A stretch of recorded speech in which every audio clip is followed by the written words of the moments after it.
South Africa has weathered its fair share of political scandals over the decades, but the unfolding situation surrounding Gwede Mantashe marks a dramatic departure from the usual pattern of whispered accusations and slow-moving inquiries.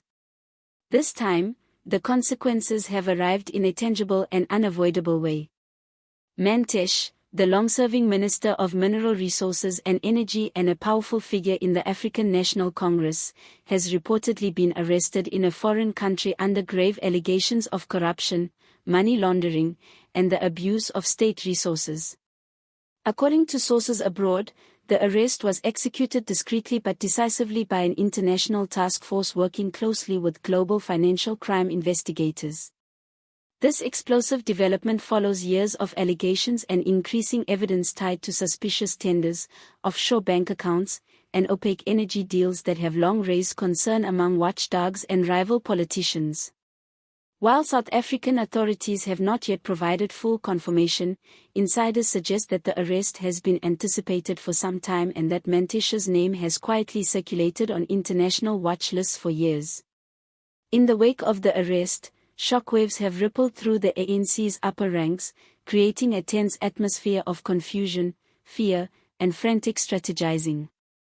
Sources inside the party describe a state of near panic, with several senior figures disappearing from public view, refusing media engagements, or suddenly becoming unreachable.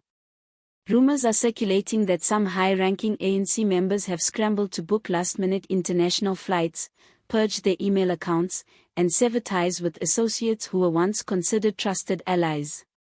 This is not merely an attempt to avoid embarrassment, the anxiety stems from whispers that international authorities are far from finished.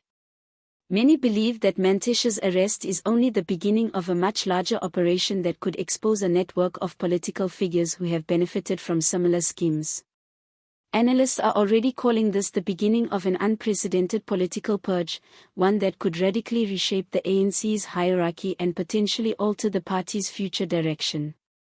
At the core of the controversy lies a complex web of lucrative energy contracts, suspicious financial transfers, and shell corporations stretching across multiple countries. Mantashe, who was responsible for overseeing South Africa's vast energy portfolio, has long faced accusations of channeling billions of rands into private hands by manipulating state contracts and inventing fraudulent development projects. Unlike previous scandals that hinged on subtle irregularities, these deals reportedly involved state-owned enterprises, multinational energy companies, and even foreign governments willing to invest in South Africa's transition to renewable energy. One of the most concerning transactions involves an alleged multi-billion rand renewable energy project that was publicly promoted as a critical step toward a greener, more sustainable national economy. Despite the immense funding secured from both domestic and international partners, the project never moved beyond the conceptual stage. No construction commenced, no infrastructure was developed, and not even a ceremonial foundation stone was placed.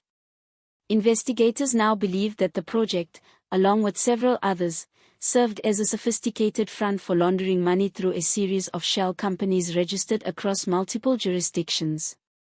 Perhaps more disturbing is the growing evidence that some of these companies are linked not only to Mantashe but to relatives of other high-ranking ANC officials, suggesting a wider circle of beneficiaries who profited from state resources. What makes this scandal uniquely threatening to the ANC is that it has expanded beyond South Africa's borders. International anti-corruption watchdogs have reportedly joined forces, pooling expertise and tracing financial movements tied to South African politicians with a degree of determination not seen in previous investigations. Sources indicate that the United States, the United Kingdom, and several European Union member states are actively collaborating with forensic auditors to uncover the origins and destinations of the illicit funds. This global involvement may also explain why the arrest took place outside South Africa. Foreign authorities appear unwilling to wait for local investigations or commissions of inquiry that have historically stalled, fragmented, or quietly dissolved without meaningful consequences. Instead, they are moving forward decisively and appear confident that they possess the evidence necessary to pursue the implicated parties aggressively. For a party that once symbolized liberation, justice, and hope for millions, the ANC now stands at a critical crossroads. The cracks in the party's internal integrity can no longer be dismissed as political maneuvering or opposition propaganda. With the arrest of Mantashe, the long-suspected depth of corruption is becoming an undeniable reality. Younger party members are reportedly calling for sweeping internal reforms, urging the leadership to cleanse the party from within, even if it requires publicly severing ties with entrenched senior figures.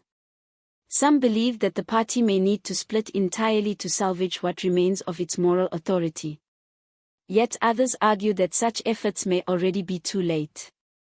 In their view, the ANC brand has deteriorated beyond repair, becoming synonymous with corruption, broken promises, and betrayal of the public trust. As this political storm intensifies, one thing is clear: the South African public is no longer willing to accept symbolic gestures, prolonged inquiries, or empty assurances that change is coming. Citizens want genuine accountability, real arrests, real consequences, and tangible steps toward justice. Many observers believe that the arrest of Mantashe may serve as a long-overdue wake-up call to corrupt leaders, not only within the ANC but across all levels of governance. It signals that the world is watching and that international institutions are prepared to intervene when local systems fail to uphold justice. As the story continues to develop, more names are expected to surface, more secrets will likely be exposed, and the extent of the corruption may prove far greater than initially imagined. For now, the unfolding events mark a potentially historic turning point in South Africa's political landscape, a moment that could finally challenge the culture of impunity that has persisted for decades. As this fictional saga deepens, the political tremors set off by Mantashe's arrest have begun to reshape the national conversation in ways few could have predicted. Analysts observing the crisis note that this moment may represent a fundamental shift in how corruption is pursued, investigated, and punished in South Africa. For years, the public had grown accustomed to high-level officials dodging accountability through technicalities, political alliances, or endless commissions that produced reports but no real consequences.